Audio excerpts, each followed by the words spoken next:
இந்த விஷயம் வந்து நம்ம கமெண்ட்ஸில் ஒருத்தவங்க சொல்லியிருந்தாங்க. அதுக்கப்புறம் தான் நான் போய் ரிவைண்ட் பண்ணி பார்த்தேன்.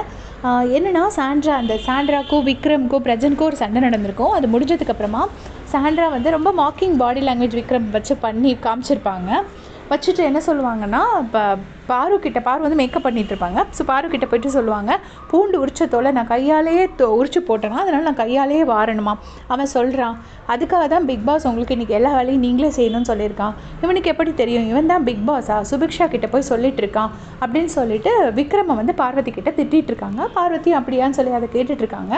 அவங்க என்ன சொல்கிறாங்கன்னா, பூண்டை வந்து உரிச்சு போட்டதுனால தான் திருப்பி பூண்டை கையாலே வாரணுங்கிறது, அதாவது சாண்ட்ராவே அந்த விஷயத்தை திருப்பி பண்ணணுங்கிறதுக்காக தான் பிக் பாஸ் இன்றைக்கி வந்து திவ்யாவும் சாண்ட்ராவும் எல்லா வேலையும் அவங்களே பண்ணணுங்கிற மாதிரி ஒரு டாஸ்க் டிசைன் பண்ணி கொடுத்துருக்காரு அப்படின்னு சொல்லி விக்ரம் சொன்னாருன்னு சொல்லிட்டு சொல்கிறாங்க.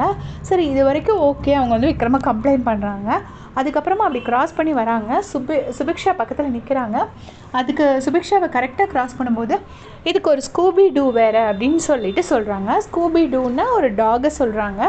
நேத்தி வந்து என்ன சொல்லியிருப்பாங்கன்னா, சுபிக்ஷாவுக்கு டிவார்மிங் மெடிசன் கொடுக்கணும் அப்படின்னு சொல்லியிருப்பாங்க. அது நிறைய பேர் வந்து டாக்ஸுக்கு கொடுப்பாங்க. எனக்கு தெரிஞ்சு பேபிஸ்க்கு கொடுப்பாங்க. பட் நிறைய பேர் வந்து அது டாக்ஸுக்கு கொடுப்பாங்கன்னு சொல்லியிருக்காங்க. அது என்ன மாதிரி ஒரு ஆட்டிடியூட் அப்படிங்கிறது எனக்கு தெரியல.